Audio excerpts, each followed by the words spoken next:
اسد نے پہلے دن اینک لگائی تو ذرا پریشان ہوا۔ دادی اماں نے کہا، اسد پریشان کیوں ہو؟ آؤ میں تمہیں ہاتھی کی کہانی سناتی ہوں۔ ایک ننھا ہاتھی ڈمبو جنگل میں اپنے ماں باپ کے ساتھ رہتا تھا۔ ڈمبو ہر وقت اپنے ماں باپ کے ساتھ ہی گھومتا پھرتا تھا۔ جہاں اس کے ماں باپ جاتے ڈمبو بھی ساتھ ہوتا۔ ایک دن بڑے ہاتھی نے ڈمبو کو بلا کر کہا، بیٹا اب تم بڑے ہو گئے ہو، آج سے تم پانی پینے کے لیے نہر پر اکیلے جاؤ گے۔ ڈمبو جنگل میں پہلی دفعہ اکیلا جا رہا تھا۔ وہ راستے میں بہت سے جانوروں کے گھروں کے اوپر سے گزرا۔ کئی جانوروں کے گھر مکمل طور پر تباہ ہو گئے۔ ڈمبو کو اس بات کا پتہ بھی نہ چلا۔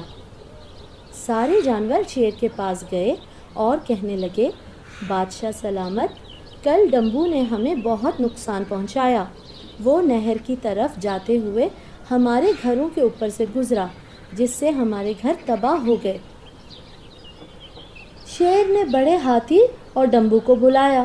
وہ دونوں شیر کے پاس پہنچ گئے۔ شیر نے بڑے ہاتھی سے پوچھا، کل ڈمبو نے نہر کی طرف جاتے ہوئے جانوروں کے گھر کیوں گرائے ہیں؟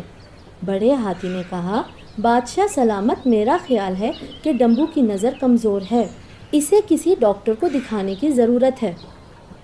شیر نے ڈاکٹر کو بلایا۔ ڈاکٹر نے ڈمبو کے سامنے ایک تختی رکھی جس پر حروف لکھے ہوئے تھے۔ ڈاکٹر نے ایک ایک حرف کے بارے میں پوچھا۔ ڈمبو نے اپنی سونڈ سے اشارہ کرتے ہوئے ہر دفعہ غلط بتایا۔ ڈاکٹر نے کہا، ننھے ڈمبو کی نظر بہت کمزور ہے، میں اس کے لیے اینک بنا دیتا ہوں۔ اب ڈمبو نظر کی اینک لگا کر جنگل میں خوشی خوشی پھرنے لگا۔ ایک دن ڈمبو پانی پینے کے لیے نہر پر گیا۔ پانی پینے سے پہلے اس نے اینک اتار کر ایک درخت کی شاخ پر لٹکا دی۔ ایک زرافہ آیا، وہ اسی درخت کے پتے کھانے لگا۔ اچانک شاخ سے اینک پانی میں گر گئی۔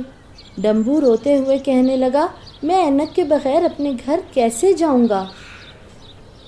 زرافے نے کہا، ڈمبو میاں پریشان نہ ہو، میں تمہیں گھر تک پہنچا دوں گا۔ زرافے نے ڈمبو کو گھر پہنچا دیا۔ اس نے زرافے کا شکریہ ادا کیا۔ اسد نے پوچھا، دادی اماں وہ اینک کدھر گئی؟ دادی اماں نے کہا، وہ اینک مگرمچھ کو ملی، اس نے زرافے کو دے دی۔ زرافے نے اینک ڈمبو تک پہنچائی تو ڈمبو بہت خوش ہوا۔ اب وہ اپنی اینک کی بہت حفاظت کرتا ہے۔